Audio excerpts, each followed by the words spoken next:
జీవితంలో ఎప్పుడు first priority దేవునికి.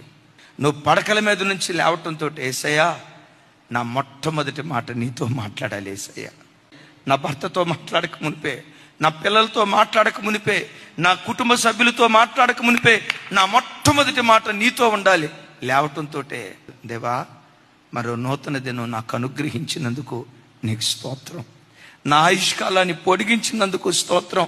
రాత్రి పడకల మీదకి వెళ్ళి మరలా తిరిగి లేవకుండా కాలగర్భంలో కలిసిపోయిన వాళ్ళు కోకొల్లలు ఉన్నారయ్యా. ఏ మంచి లేకపోయినా మరో నూతన దినాన్ని దయా కిరీటంగా నీవు అనుగ్రహించినందుకు నీకు స్తోత్రమయ్యా.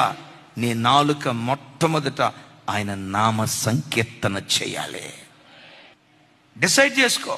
దేవుని వాక్యం మొట్టమొదట చూడకుండా సెల్ ఫోన్ చూడను, వాట్సాప్ అసలు ఫోన్ ముఖం పొర్రపాటును చూడను. నా కళ్ళు మొట్టమొదట నా దేవుని ధర్మశాస్త్రాన్ని వెతకాలి, ఆయన వాక్యాన్ని వెతకాలని మొదటి ప్రాధాన్యత దేవునికి ఇవ్వు.